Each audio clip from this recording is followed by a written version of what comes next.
Hello everyone, welcome back to my channel. आज आप सभी का यूपी बीएड एंट्रेंस का एग्ज़ाम था और मैं उम्मीद करती हूँ कि आपका एग्ज़ाम बहुत ही अच्छा हुआ होगा। कुछ स्टूडेंट्स ने मुझे जो क्वेश्चंस एग्ज़ाम में आए थे वो प्रोवाइड किए हैं, तो उससे रिलेटेड मैंने एनालिसिस किया है। तो चलिए देखते हैं। देखिए, सर्व शिक्षा अभियान कब लागू हुआ था? तो ये लागू हुआ था सन 2000 में। अगला क्वेश्चन देखिए, एनसीईआरटी के चेयरमैन कौन हैं? तो एनसीईआरटी के चेयरमैन हैं ऋषिकेश सेनापति। एक्चुअल में इनका नाम है ऋषिकेश सेनापति। मूल अधिकार के बारे में किस अनुच्छेद में बताया गया है? तो देखिए, ये मूल अधिकार नहीं था, क्वेश्चन में था मौलिक अधिकार के बारे में किस अनुच्छेद में बताया गया है, तो वो 12 से 35 है। एगमार्क का संबंध किससे है? एगमार्क का संबंध है किसी भी चीज़ की गुणवत्ता या क्वालिटी से। ये क्वेश्चन मैंने पढ़ाया है, उसमें से ये आया हुआ है। रहीम किस राजा के दरबारी कवि थे? और इसमें शायद ये क्वेश्चन इस टाइप से भी आया है कि जो रहीम है वो किसके समकालीन थे, तो उसका आंसर हो जाएगा अकबर। सन 2019 और 2020 के आंकड़ों के अनुसार दुग्ध उत्पादन दोगुना किस सन में होगा? तो वो होगा 2024 में। मकर संक्रांति को आंध्र प्रदेश में क्या कहते हैं? संक्रांति।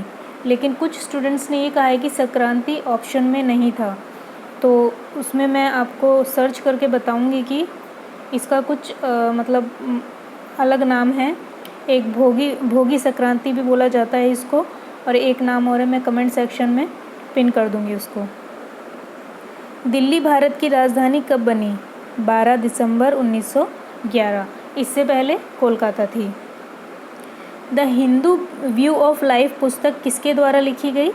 डॉक्टर सर्वपल्ली राधाकृष्णन। पहली शिक्षा प्रणाली कब लागू हुई थी? 1968 में। भारत को कितने पिन जोन में बांटा गया है? 9। ऑस्ट्रेलियन ओपन खिताब किसने जीता? नोवाक जोकोविच ने।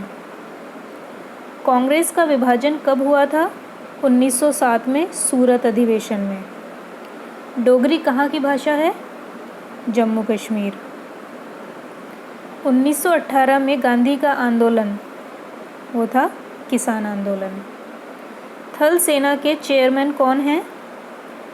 देखिए, जनरल विपिन रावत नहीं होंगे, ये पहले थे, अब हैं MM नरवाने।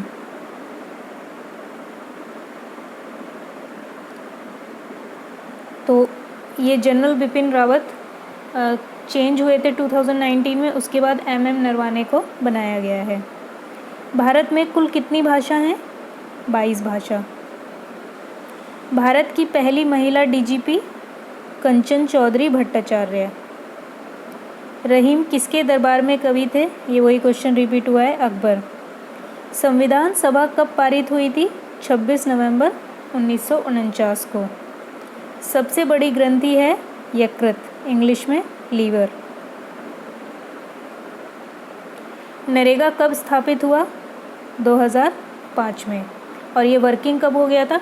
2006 में। तो हमने स्थापित पूछा है, इसलिए हम 2005 लिखेंगे। ये देवधर है। देवधर ट्रॉफी किस खेल से संबंधित है? क्रिकेट। प्रधानमंत्री नरेंद्र मोदी ने कब शपथ ली थी? 30 मई 2019 को। ग्रीन जज किसको कहा जाता है? किसको कहा गया है? कुलदीप सिंह को। लाइनक्स क्या है? ये एक ऑपरेटिंग सिस्टम है। माउंटेन डे या पर्वत दिवस कब मनाया जाता है? 11 दिसंबर को। पोर्ट ब्लेयर कहाँ स्थित है? अंडमान निकोबार में। ये अंडमान निकोबार की कैपिटल है। द्वैध शासन किसने खत्म किया था? वॉरेन हेस्टिंग्स ने। प्रकाश वर्ष किसका मापक है? प्रकाश वर्ष किसको नापने के लिए यूज़ किया जाता है, जिसको इंग्लिश में लाइट ईयर कहते हैं? दूरी को नापने के लिए। इसको नापने के लिए डिस्टेंस को।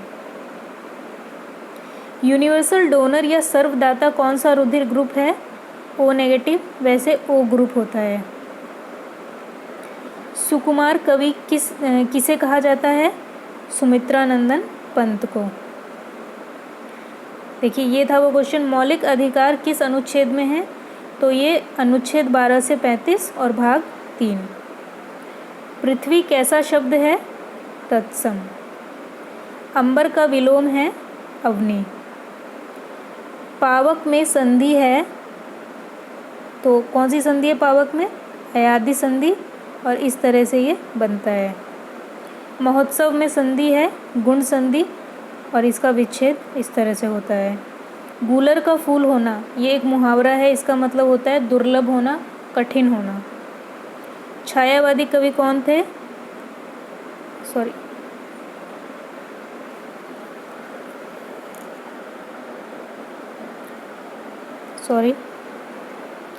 छायावादी कवि थे जयशंकर प्रसाद।